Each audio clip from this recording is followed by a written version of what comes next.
ఈ వీడియో మీరు చూసారా?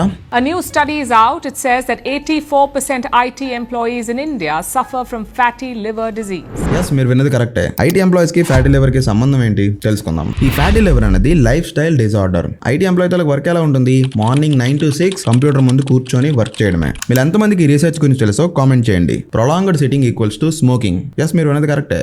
ఎక్కువసేపు కూర్చోవడం స్మోకింగ్ చేసిందంతా సమానం. వీక్ అంతా కూర్చొని వర్క్ చేసింది ఒకటైతే వీకెండ్స్ లో parties and social gatherings. So ఈ సోషల్ గ్యాదరింగ్స్ లో సాలిడ్స్ అండ్ లిక్విడ్స్ గురించి వేరేగా చెప్పాల్సిన అవసరం లేదు. అయితే మీరు అనుకోవచ్చు, నేను డైట్ స్టార్ట్ చేశాను, ఇంటర్మీడియట్ ఫాస్టింగ్, కీటో డైట్ చేస్తున్నాను అనుకోవచ్చు. But your diet is not gonna compensate your sitting. మన బాడీ అనేది యాక్టివ్ గా మూవ్ అవ్వడానికి డిజైన్ చేయబడింది. ఎప్పుడైతే ప్రొలాంగ్డ్ గా కూర్చొని కదలకుండా వర్క్ చేస్తామో energy output, energy processing system crash అవుతాయి. ఫిజికల్ యాక్టివిటీ లేదు కాబట్టి ఎనర్జీ ఖర్చు పెట్టాల్సిన అవసరం లేదు. So it stores in the liver. That leads to fatty liver. So life స్టైల్లో చేంజెస్ చేయాలి. కేవలం ఐటీ ఎంప్లాయీస్ మాత్రమే కాదు, ప్రతి ఒక్క ఇండివిజువల్. ఫిజికల్ యాక్టివిటీ లైఫ్ స్టైల్లో ఒక పార్ట్ అయినప్పుడే ఫిజికల్లీ ఫిట్ ఉంటాం. ఎనీవేస్, ఈ వీడియోకి తక్కువ రీచే వస్తుంది అనుకుంటున్నాను, because people don't want information. నేను చెప్పింది రూడ్గా అనిపించవచ్చు మీకు, కానీ ఇట్ ఈస్ ఫ్యాక్ట్. ఎన్ని ఇన్ఫర్మేటివ్ వీడియోస్ చేస్తున్నాను, దానికి వ్యూస్ ఎలా ఉంటుందో ఒకసారి చూడండి. Have some entertainment but also get some information.